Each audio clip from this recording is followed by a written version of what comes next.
क्या आप जानते हैं, गुप्त साम्राज्य के पतन के बाद भारत में एक नया शक्तिशाली वंश उभरा, जिसे हम पुष्यभूति या वर्धन वंश के नाम से जानते हैं।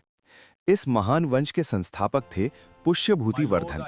वे गुप्त काल में एक सामंत यानी अधीन शासक थे, लेकिन धीरे धीरे उन्होंने अपनी शक्ति बढ़ाई और हरियाणा के थानेश्वर को अपनी राजधानी बनाया। यहीं से वर्धन वंश की नींव पड़ी। समय बीता और इस वंश के अगले शासक बने प्रभाकर वर्धन। वे बहुत ही वीर और शक्तिशाली राजा थे। उन्होंने परम महाराजा धीराज की उपाधि धारण की, जो उनके साम्राज्य की महानता को दर्शाती थी। उनकी पत्नी का नाम यशोमती था। प्रभाकर वर्धन के 3 संतानें थीं। पहले पुत्र राज्यवर्धन, दूसरे पुत्र हर्षवर्धन और पुत्री राज्यश्री। राज्यश्री का विवाह कन्नौज के राजा गृहवर्मन से हुआ। सब कुछ ठीक चल रहा था, लेकिन अचानक इतिहास ने एक भयानक मोड़ लिया। मालवा के शासक देवगुप्त ने कन्नौज पर आक्रमण कर दिया।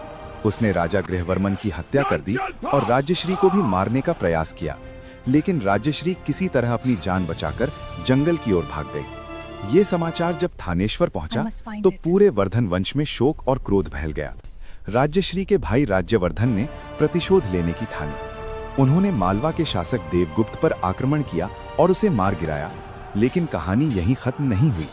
जब राज्यवर्धन विजय के बाद लौट रहे थे, तभी गौड़ यानी बंगाल के शासक शशांक ने छल से उनकी हत्या कर दी। अब स्थिति बहुत गंभीर हो चुकी थी। थानेश्वर का सिंहासन खाली था, राज्यश्री लापता थी और साम्राज्य पर संकट मंडरा रहा था।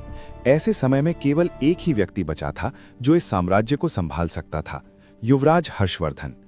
अब हर्षवर्धन के सामने 2 बड़ी चुनौतियां थीं। पहली, अपनी बहन राज्यश्री का पता लगाना, और दूसरी, पूरे साम्राज्य को संभालकर दुश्मनों से रक्षा करना।